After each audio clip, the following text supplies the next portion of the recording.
Oops. There, that's on.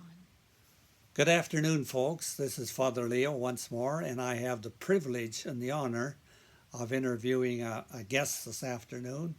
And we're going to talk about depression from another perspective of what she has gone through and how she has the resources to continue living with and managing her depression and the after effects of it.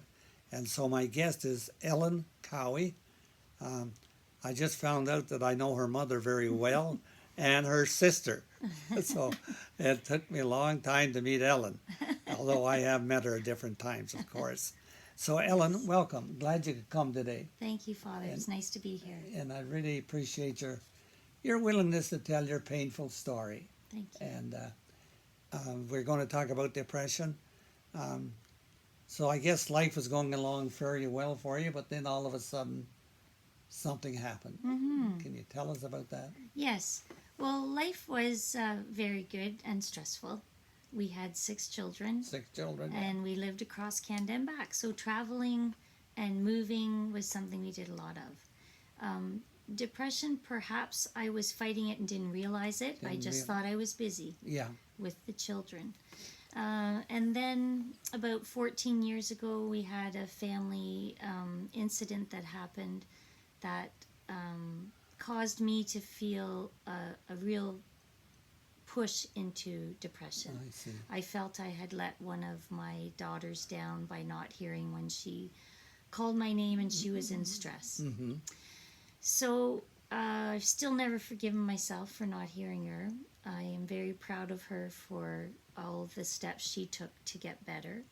And over the 14 years, though, what I found is each year I became more and more depressed. Mm-hmm. And how it started was I couldn't forgive myself for what happened to my daughter. Mm-hmm. Then I started calling myself a loser. Mm-hmm. I would do this in my mind. Right. Outwardly, I was always happy. Always happy. I was always known as Little Miss Sunshine. Yeah. You know, I always saw the silver lining in the worst thundercloud. Right. I never thought that there was anything so terrible in life that you couldn't find something good. Good in it, something to really celebrate. So we're really living with a conflicted mind, and on the one hand, I did. Your outside persona is a joy and happy and upbeat, but inside within yourself, that's where the negative thoughts are. Yes. There's the thoughts about not forgiving yourself, putting a negative spin on it, and guilt really seem to be a factor in dragging you down into a deep depression. Yes. I truly feel that was the beginning of a very negative spin and spiral for myself. And I didn't realize how negative it was until my daughter, for about 2 or 3 years, my 3 daughters would say to me, you know, Mom, you should go to see your doctor. So I finally did, and I got some medicine to kind of make me upbeat. Right. But I never really talked about what was wrong. Really bothering you? No, I never talked to anyone really about what was wrong. And then eventually I went into a clinical depression. Mm-hmm. And when that happened, it completely surprised me. I was not prepared for going from trying to hide my, I guess, disgust with myself. I was disgusted with myself yourself, all the eh? time. Mm-hmm. Even though I had a beautiful family, Right. Loving husband, loving children, many grandchildren. I have the talent of being an artist, a Right. gift from God to paint, which I love. Right. So I have many blessings.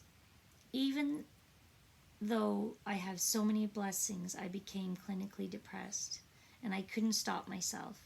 Right. And my daughter and my husband took me to the doctor finally about 3.5 years ago. And he tried to get me in the hospital, but there was no room. No room for you. None. So I was fortunate that he understood depression, and right away he put me on medication. Mm-hmm. And he spoke with my family every day for 2 weeks. Mm-hmm. And I was not to be alone. And I was not alone for 3 months. Mm-hmm.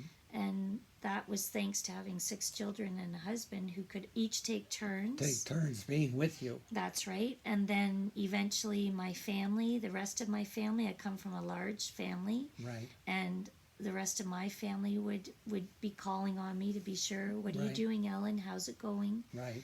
Because everyone wondered, what's wrong with Ellen? I pulled away from everyone. I pulled away from all the people I love. Yeah. Which is what depression does. It does. We go into a cave, we pull away, Yeah. and Completely. Want to hide away. And how did you, particular way that you did, how did you hide away from life? Oh, I'd stop answering emails. I never would have answered your phone call. Is that right? That's right. I would have missed this wonderful opportunity. I wouldn't answer emails. I wouldn't even plug in my cell phone. Oh, yeah. It wouldn't be charged. No one could get hold of me. And when the house phone would ring and ring and ring, I'd just pull the covers up over my head Yeah. and put the pillow on this ear and go to sleep. Yeah. Yeah. And sleep became a big part of the. Sleep was a huge symptom. part of my Yeah. depression. Yeah. Yes. Yeah. How would you describe that struggle, Ellen? Can you describe that struggle in the sense of you knew something was radically not working for you? Right. Like, what was it like? Was there hope at the end of the tunnel? Was there despair, hopelessness? Like, what did you experience? Well, I've always been someone who's gone directly after being healthy. Whenever anything's been wrong with my health, I've gone to the doctor. Oh, and I've yes. been like, sort this out. You know, I've had a thyroidectomy. I've had different surgeries to make sure I'd be well. Right. So when I started to feel more and more depressed, I did go to the doctor and I did try to get help. But I wasn't telling the truth to the doctor. No. I wasn't being honest of how depressed I felt. How depressed you really felt. No, because I didn't think I deserved help. Oh, yeah, that's true. I didn't think I deserved help. Yeah. I didn't want to waste the doctor's time. I didn't want to waste my family's time. And that, when the clinical depression hit, that's where you think, if I just was gone from this world, everyone else would be okay and they wouldn't be worried about me. Yeah. Which is a messed up way to Messed think. up way of thinking, eh? And but the thing is, it happens, Alan, I guess, with a clinical depression and that sense of the loss of self-worth. Huge. Huge. Huge sense of loss. I truly felt I was the biggest drain on everything in the world, and the world would be right if I was gone. Yeah. Which, again, that's a grandiose theme. As if one person, I can't affect everyone's life, not every one of my children's, not my husband's, not my entire family. But I felt I was a negative weight on all of them. Yeah. And that's part of a clinical depression. Right. Yeah. So it really does draw you down. And somewhere along the line, did you have a sense, looking back now, that somewhere along the line you bottomed out where I did. I can't go any deeper? I did. I actually was looking to drown myself. I drove along the road, the Lakefield Road, and I found the perfect spot. And I'd driven back and forth about 13 or 18 times. I lost count. Oh, yeah. And it was night. And my husband was waiting for me to bring groceries home. But when I'd gone to get groceries, I just stood in the store and I couldn't make a decision. Right. You lose all decision making. Decision-making powers. I lost it. So I got in the car and I thought, this is it. I'm not going to torture anybody anymore. I'm just gonna jump in the frozen river, which is, I love water. So that's just a terrible thought to use it as a weapon. Yeah. So I was preparing to pull over, and maybe I wouldn't have, but I liked to know that my husband phoned me. Oh, yeah. And I saw my husband phone me, Phoned you. and I thought, first of all, why did I leave my phone on? Yeah. Then I picked it up and I was mad. I'm like, hello? And he's like, Ellen, where are you? And I said, I just went for a drive. And he wanted to know, where are you? Are you coming back? He kept asking me so many questions, Father. And I said, stop bugging me. I'm just fine. And he was quite worried. You could hear it in his Yeah, voice. his He voice. was worried. Right, he would be. And so he talked me home. And I often say that, Brian, he was my one call away. Yeah. He's the one who saved me that day. Yeah. And I went home, and they never left me alone again. Again, eh? And they got me to the doctors, and they got me on medicine. It's been 3 years. It's taken me a long time to get into a psychiatrist. It took a year. Then they don't have room for me to be to a regular one. Right. So I've seen 3 different psychiatrists, and I've seen a counselor. So I'm doing everything I can to try and be well that way with the medical help. Mm-hmm. I do use prayer. I do use my rosary. I do use my God and my saints. My family can tell within days of me not being well. They can spot it, They eh? can spot it right away. Yeah. Yeah. And so I try all these things. I'm trying to learn music. As in playing the piano, which is crazy for a 57-year-old to do, but I'm going to do it. Going to do it, yeah. Yeah, anything to keep my brain positive. Yeah, because as I listen to you, I can see your the thoughts you have were also a part of bringing on or keeping the depression going deeper and deeper, eh? Yes. So I guess from I listen to your story, Ellen, I get a sense that this could be something ongoing for you. Yes. And so I guess what you're faced with is managing your depression or helping yourself to live in spite of carrying the possibility of depression. Yes. Yeah, and so you talked about the music, embracing music, the psychiatrist, and you mentioned prayer. Yes. And what other resources did you call on that are helping you today? Well, something that was very helpful for me, Father Leo, is I wrote. You wrote? I spoke with my family. Mm-hmm. And when I was speaking with one of my cousins one night by text, because that's the way people talk now, That's texting right. back and forth. That's right. When I finished speaking with them, I got thinking, I've just told him so many things that I haven't told other people. Oh, yeah. And this might help somebody. So I wrote a very long article that I posted publicly, and I called it A Long Line of Love. Was that on Facebook? I put it on Facebook. So I read it. Then you read it. I read it. Yes, I did. yes. And that's one of the reasons I thought of giving you a call Oh, good. to see whether or not you would come in today. Absolutely. But I did read it, and Absolutely. and I could feel your pain. I could feel, oh my God, this woman, what she's gone through. So it did touch me, no question about it. And then, you know what else happens, Father, is once you've come out of the clinical depression the first time, when you start to go back down, then you feel guilty again that I wasn't able to stay well. Stay well, yeah. And you don't want to bother anybody. So you try really hard to get better without help. Without help. But all that does is you slide further. Further down. So I've had a up and down last 3 years. And this is my first September and October, that I've been awake and happy and my usual self, where I sing, and I'm not a good singer. Right. I'm no Patsy. I'm no Patsy. But I like to sing little songs, and I love to hear music. But when I'm depressed, I don't like music. No. No.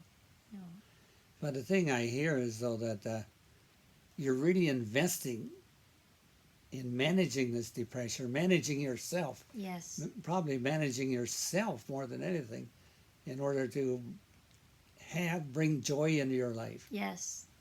One of the other things that is a big one for me is to stop drinking alcohol, because alcohol is a depressant. Right. But alcohol is a huge part of our culture. Yes. And so I love a good glass of champagne. And you know what else I love? I love a Guinness. Oh, yeah. And sometimes I just love a nice icy cold beer Yeah.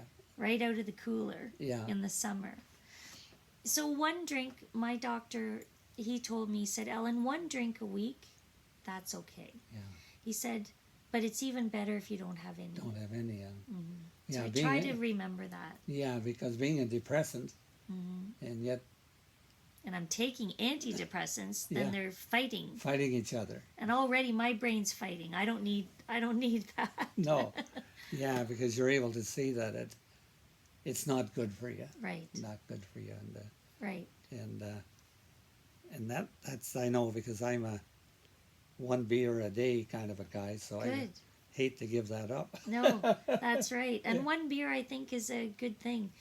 But it can be a slippery slope for chatty Ellen. Oh, yeah. One beer makes me even more chatty, and then And- I'll just have another. Have another, yeah. And then that's not good. Not good. No. No. What's it like for you to be constantly living on the edge like this? What's it like for you, really? It really, at times, I feel disappointed. I feel like I let my family down, that I wasn't able to stay well, especially when I've been given such a great start in life, Father Leo. Mhm. You say you knew my mom. I do. I know your mom well. Well, I couldn't have had better parents. Right. I couldn't have had better siblings. That's right. I couldn't have had a better husband or children. Mm-hmm. And the grandchildren are just the icing on the cake, you Right. know? So I guess the biggest thing I'd love to share with people is that no matter how wonderful someone's life seems, inside their mind, there can be torment happening. Mm-hmm. And then that torment can eat them up so much until they feel like they're not worth Not even worth the it. air that I shouldn't be breathing the air that Yeah. other people are breathing. Yeah. That's sad. But I get a sense, Ellen, that somehow the guilt and needing to feeling I'm unworthy, I don't deserve. Somehow there's that. What do I call it? Side of your story that somehow that I still haven't forgiven myself. no way. No. No. I never will. No, I never will. So I'll always do as many things as I can to be positive, because that's who I am. I'm a positive, caring person, and I greatly appreciate this world and this life and our country and where we live. I know what great fortune being born in Canada means. Right. So I'll never give up on myself, No. but I'll never forgive myself for not hearing my daughter. Yeah. Yeah. I'll ask the question. You don't have to answer it if you don't want to. Mm-hmm. Do you know why?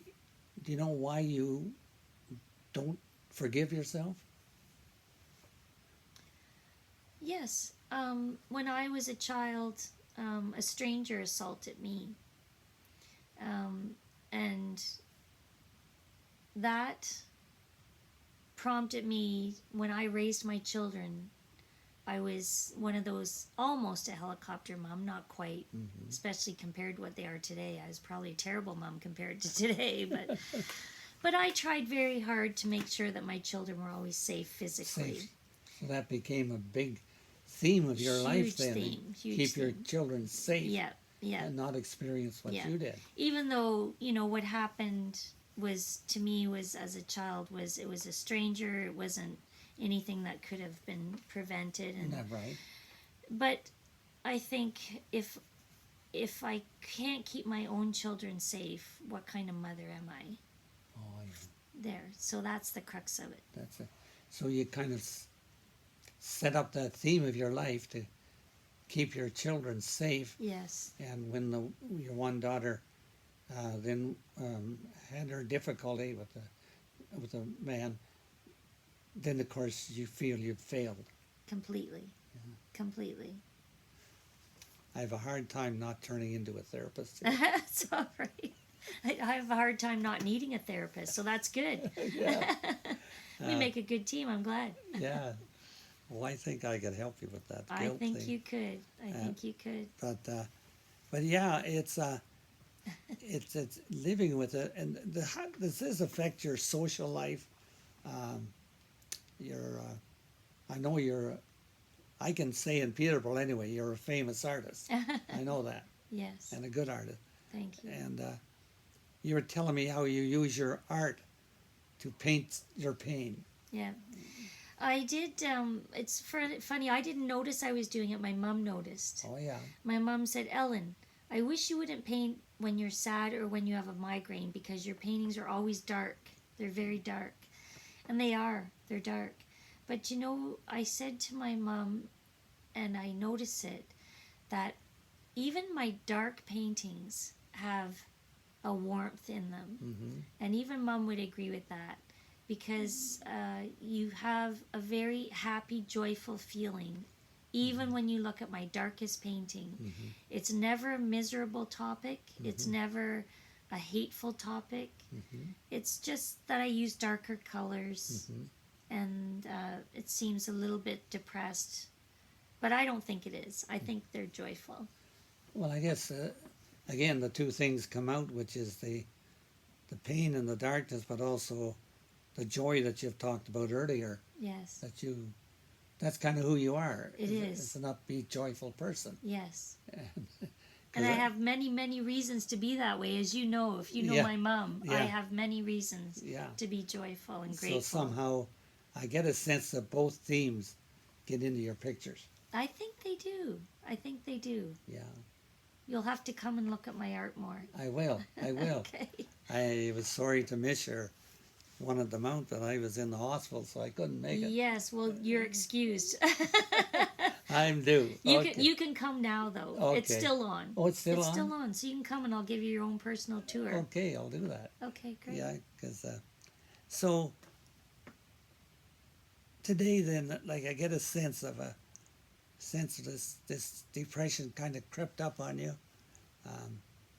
You lived the kind of that struggle between outside appearing upbeat, but inside carrying a secret, if you will, Yes, and that secret need to be told, yes, which you did with your doctor and your family. yes. And did you find in finally bringing out and telling people your secret was somehow a positive, a healing experience for you? Very much. Very much so. And yet at the same time, every time I talk about it, I feel a little sad and tired. I'll feel tired after. But I feel it's important because I think many people suffer and don't talk. Don't talk, yeah. And yeah. that's why we lose people, Father. Yeah. That's why we lose, in particular in our 50s as well. People, our hormones are changing, Yeah. and depression can be a huge part for men and women. Yeah, yeah. But we're 57, we're 50 whatever, or 60, and we're thinking, I've raised a family, I've lived, moved 25 times, I'm very successful in my career, my husband is. I am not going to ask for help. I can do this. I can do it. I can do this. I've done everything else. I can do this. Yes, yeah. I don't need help. I help other people. Yeah, that's right. Right? I help other people. Yeah. No one's going to help me. Yeah. And then we end up in the dumps. Yeah, but that's a hard one. And I know myself, like, I just came out of the hospital, and to ask for help. People were bringing me in dinners. And that's new to me, that the community is bringing me in dinners every day. Oh, But asking for help, yeah, it's I guess it humbles us. it does.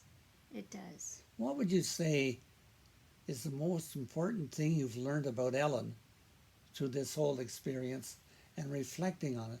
What do you think you've learned about yourself that you didn't know?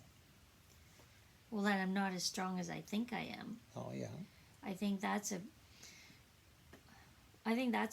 key takeaway because I still think I'm 6 feet Yeah. and yeah. I'm 5'3", almost 4.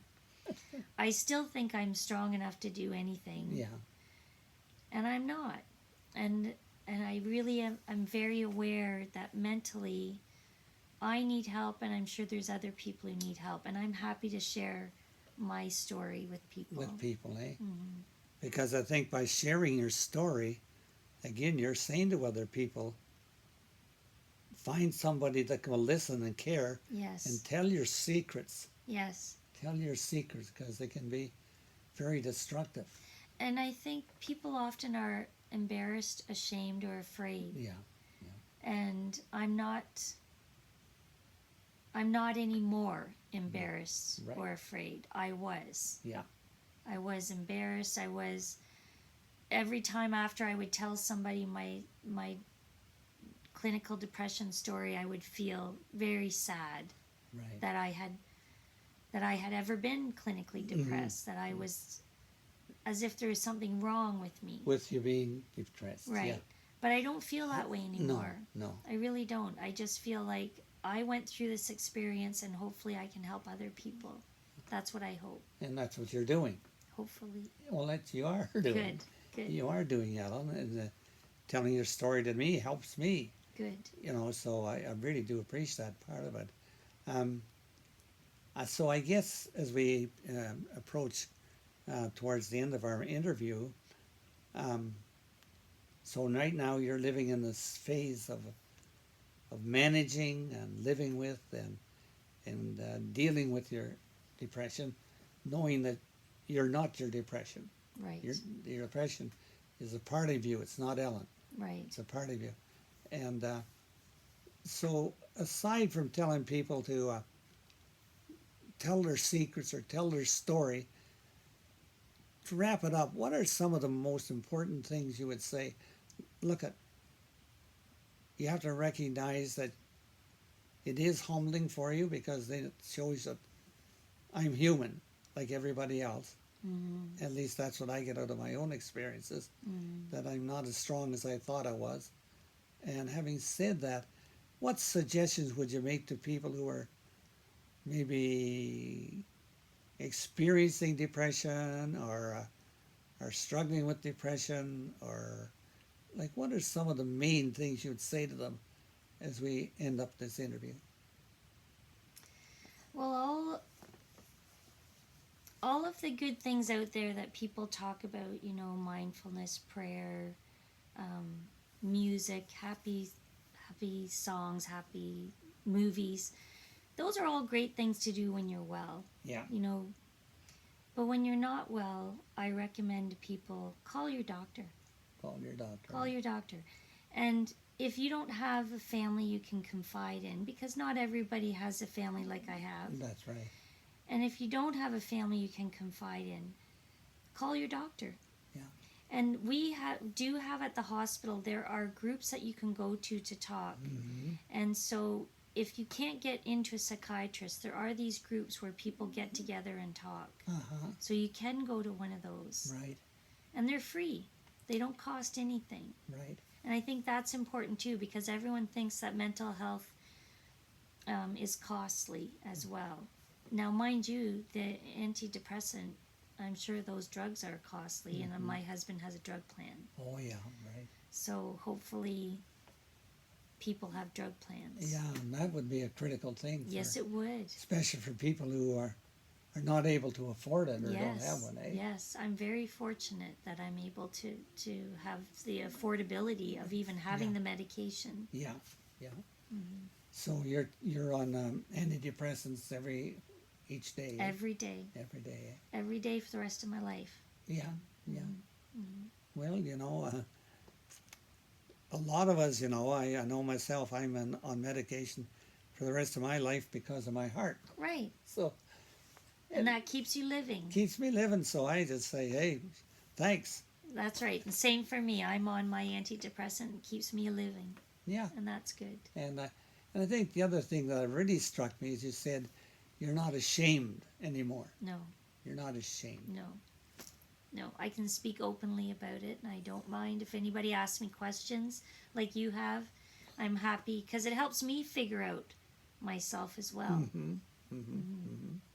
Yeah, and I think that's why you're such a treasure that you can speak so openly and honestly about this.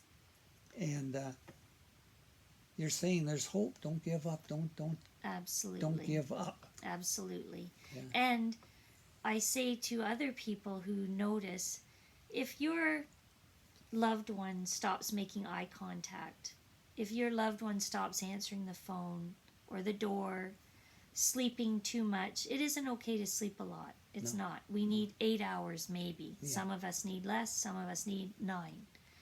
But no, we don't need a lot of sleep. If No. you notice those about the loved ones, call them. Yeah. Don't say, oh, Father Leo just needs to rest today. He's tired. Yeah. No, knock, knock, knock, knock, knock, knock until Father Leo answers the door. Yeah. And the same for me Yeah. until I answer. And I think that's so important because naturally, depression means we're going to pull away. That's right. That just That- goes with it. That's right. And for somebody to walk into that space and call us out Yes. and reach out to us, Yes. and to care enough to do that, because I think often a lot of people, because they're afraid of depression themselves, they'll say, well, we wouldn't know what to say. Right. We wouldn't know what to do. Right. That's why you say, Ellen, I'm worried about you. We haven't seen you. Mm-hmm. How are you feeling? Mm-hmm. And if I brush you off, or if I say no, I'm fine, you can always say, well, I'm glad. So have you been to see your doctor lately? Yeah. And it's okay to stay and not be too pushy, but definitely you do sometimes have to give a little tiny pat on the back to be like, it's okay if you need to go to the doctors, and maybe I could take you. Take you, yeah. Yeah. Because generally when we're down, people say, how are you? We'll say, I'm fine. Yes. You ever notice that? Yes. But you can tell by someone's eyes. Yeah.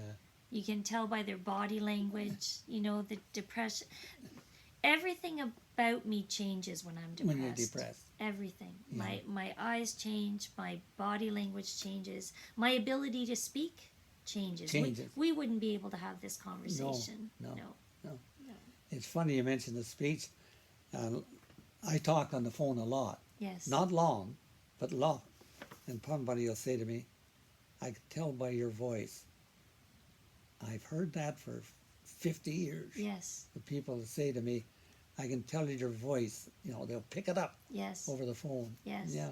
Yes. And it's fascinating. It is. Our body does give us away. The language is there. It's all there. It is. Well, Ellen, I want to thank you for coming today and telling your story. Thank you, It's Father. really, really a treat to do that. And also, I was surprised to learn you were a Donnelly, since I know a lot of your family. Yes. I just hadn't met you. Yes. But I had read your story that you'd put on Facebook. Right. I had read it, I'm so glad. and I knew it. I'm so glad. Yeah. Oh, no. Good. That's why it's there. I put it public for people, and I hope it helps people. Yeah. Well, I remember you putting it on there, and I shook my head and said, man, she's one courageous woman. Aw, thank you. Yeah, it really did. I hope it helps. It did, and I'm sure what you've shared today can help a lot of people too. And all I can say, Ellen, is thank you very much. Okay. And it's nice to get to know you. You as well, Father. Thank you. Okay. We'll see you again soon. Okay, God bless. God bless.